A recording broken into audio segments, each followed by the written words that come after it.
Rebobina tus acciones y llegarás hasta donde el primer humano comenzó.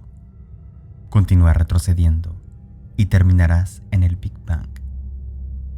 Esas fueron las últimas palabras de su abuelo, quien crió a Aleph como un hijo tras la desaparición inexplicable de sus padres.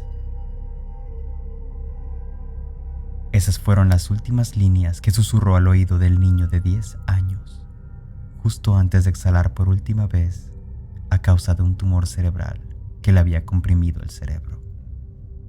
Así pues, conforme se adentraba en aquella selva ecuatorial, junto con los demás miembros de su comando especial, Aleph, ahora de 23 años, recordó aquellas últimas líneas de diálogo de su moribundo abuelo.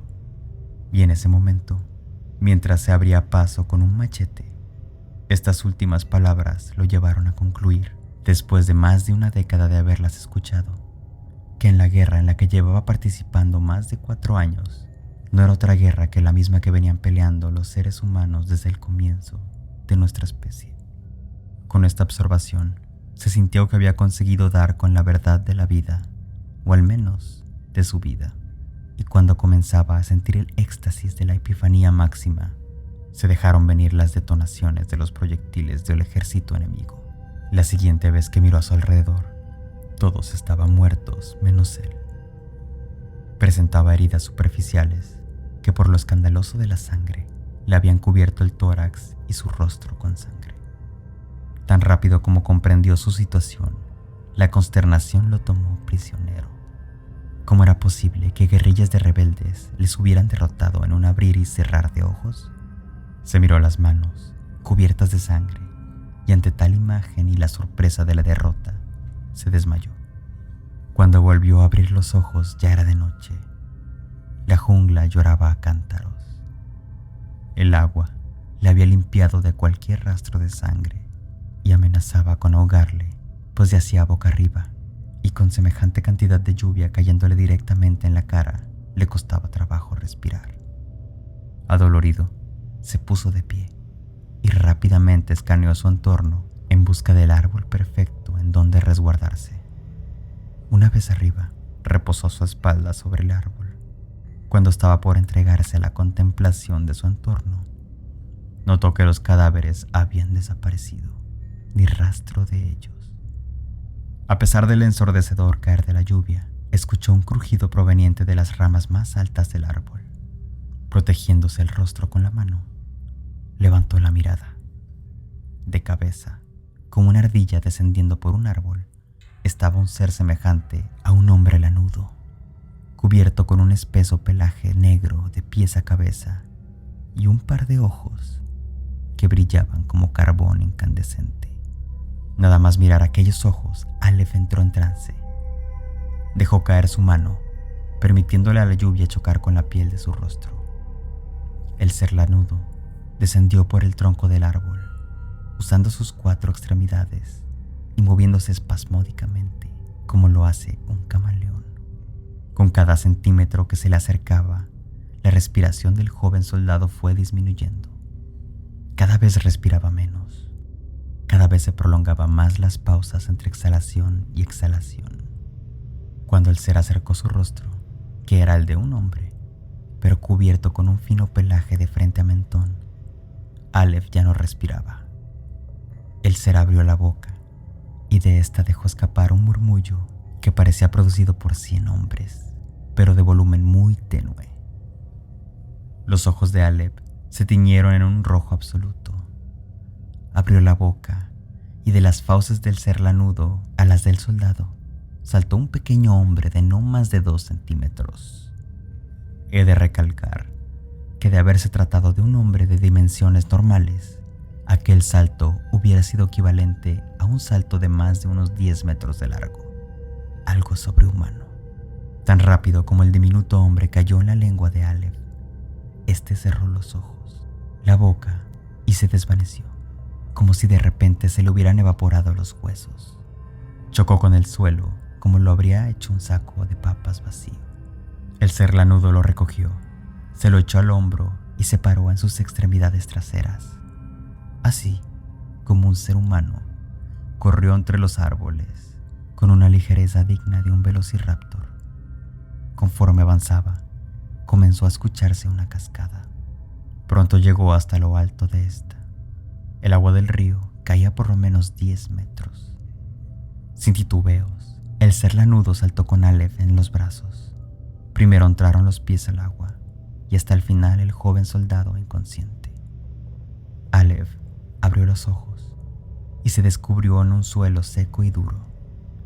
A por lo menos 10 metros de distancia, en línea recta a partir de sus ojos, flotaba un sol en miniatura, un sol de 1 metro de diámetro que iluminaba todo a su alrededor.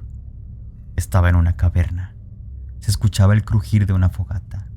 Aleph se incorporó y se topó con el pequeño hombrecito que había entrado en su boca, ahora de dimensiones normales, sentado al otro lado del fuego. Detrás de este había una pirámide escalonada que parecía hecha de plata. La individualidad de las cosas, de los objetos, en una ilusión de la mente, dijo el hombre, que parecía tener 60 años. Lo mismo pasa con el tiempo y los eventos que se desdoblan con su paso. Todo forman parte de esta cosa. El hombre miraba el baile de la lumbre. Aleph no podía desviar su mirada de la pirámide. El ser lanudo se revolcaba sobre el suelo, como un perro que se quiere rascar el lomo. Antes de enseñarte todo lo que sé, dijo el hombre, quiero que sepas que esto no es ningún sueño, Aleph. No estás muerto. Esto es real. Al escuchar su nombre, el joven soldado miró a aquel hombre a los ojos. Eran azules, casi blancos. Contrastaban con su piel color cobre y su cabello negro, largo y lacio. Su esbelto cuerpo apenas estaba cubierto por una especie de calzoncillo de piel. El hombre pronunció unas palabras en un idioma irreconocible. Escupió en fuego y las llamas crecieron. Se alargaron como una serpiente y chicotearon, golpeando el sol que estaba en el techo de la caverna. Al contacto, tanto el fuego como el sol se extinguieron. Ponte de pie, le comandó el hombre a Aleph. Una vez de pie, Aleph descubrió que estaba parado en la cúspide de la pirámide plateada, cuyas caras irradiaban una tenue luz, luz suficiente como para resguardar a la caverna de las tinieblas, como la luz de una vela que alumbra desde la esquina de una habitación. El hombre estaba parado frente a él, dándole la espalda. ¿Sabes lo que es una metamorfosis, Aleph?, le preguntó. Se dio la vuelta. Te voy a enseñar todo lo que sé. Después volverás con tu gente y les enseñarás a dejar la guerra. Suficiente destrucción han provocado ya. Extendió su brazo derecho, colocó su mano sobre la cabeza de Aleph y la presionó. Aleph comenzó a entrar en la pirámide, como si ésta estuviera hecha de arenas movedizas. Se fue tragando el cuerpo del soldado poco a poco. Aleph se asustó, gritó, lloró, haciendo la misma pantomima de un niño aterrado. El hombre nunca se detuvo. Lo sumergió la pirámide completamente.